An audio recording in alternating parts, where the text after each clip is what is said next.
Hello, fellow sickos of any and all gender, TW here, and welcome to me rambling incoherently about the towns of Paper Mario 64. I've talked about this RPG several years ago, but let's give the locale some love because I think the devs have earned their praise. First up, we have Goomba Village. It's just two houses with one being a toad house, which is basically an inn except it's free. The other is the home to the entire Goomba family whom reside in the village. Even considering their small stature, this place doesn't really look big enough to me, but what do I know? Overall, I give Goomba Village a 5 out of 10, and yes, we're rating each town now. Also, the ratings are just whatever I'm feeling at the given moment. Second up to the proverbial bat is Toad Town, which is our main hub of the game, and it is massive. We got a dojo where you can find an elderly man who knows how to channel his Super Saiyan form. To the south, there's a kitchen where Tasty can bake whatever, provided you have the ingredients.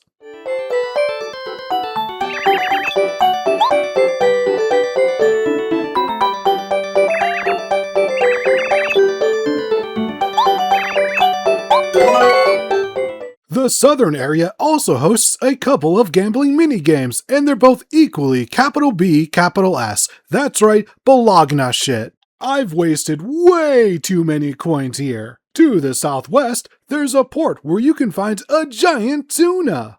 And all the way to the south is a train. Overall, Toad Town gets a 10 out of 10. It has everything. City 3, Koopa Village. It's a quaint little town filled with Koopas and Bob-ombs. The most notable feature is that each house is shaped like a Koopa shell. There are two notable NPCs living here, with the first being the world traveler Colorado. Much to his wife's dismay and annoyance, Keg Dog just can't help but constantly ditch his better half to go globetrotting, almost certain he's speedrunning into divorce court. The second NPC of fame or infamy is Koopa Coot. He provides side quests and...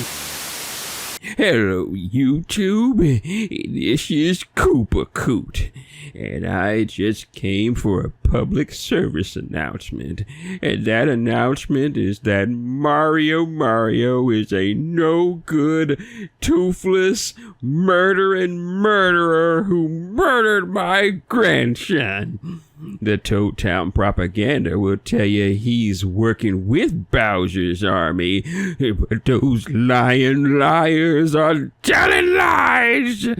My grandson, my poor, sweet, innocent grandson, was out getting groceries and turtle wax for me when Mario and his stupid mustache and pitiful, stinky overalls came along and just murdered him in cold blood. Damn you, Mario. Damn you to Nintendo hell, aka the Nintendo 64 DD. Mario, I'm gonna tell you what I think of you right now. You no good. What the hell was that? Well, anyways, Koopa Village gets an 8 out of 10. For our next settlement, we're going to require the usage of the aforementioned train and travel through the massively mountainous Mount Rugged and survive the liquidless dry desert to reach the dusty and dehydrated dry outpost. It has a really nice Arabic theme to it, but it does feel smaller than I remember it being. Overall, it gets a 6 out of 10 for having a cool look and some rooftops to jump around on. Following that, we have to go through the Forbidden Forest to arrive at Boo's Mansion. It has multiple floors and even a room where you can turn 8-bit.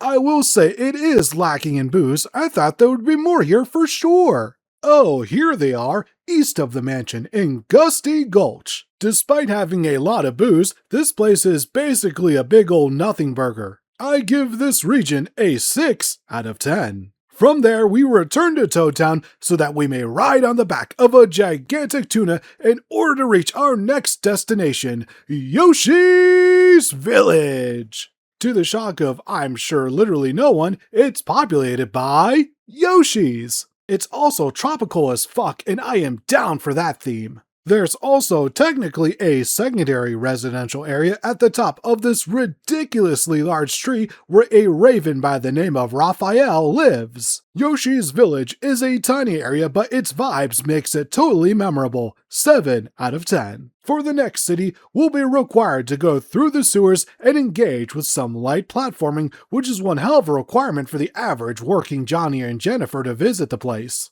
Never the more or less, via pipe, we arrive at Shiver City.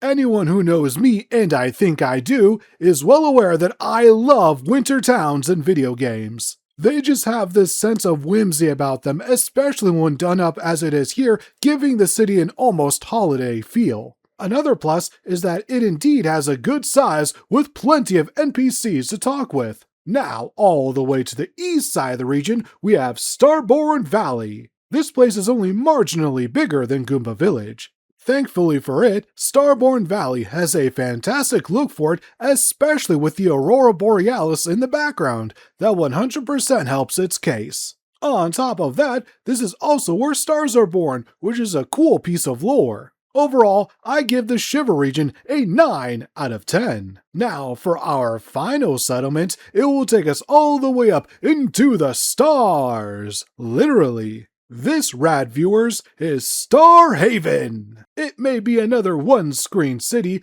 but my goodness are the vibes and visual themes just so god dang good. And sometimes, something as simple as aesthetics can go a long way for me. They do here. Starhaven gets an 8 out of 10. Hopefully, with this journey through Paper Mario's towns, we can appreciate how even while keeping things super simple, the devs were able to flesh out each species. That, to me, is always extremely important. These cities weren't as gigantic as seen in some AAA games, but they were distinct, they had character, and just full of that feeling you can only get from a Nintendo game. Also, there are regions completely devoid of generic Toad NPCs. That certainly helped.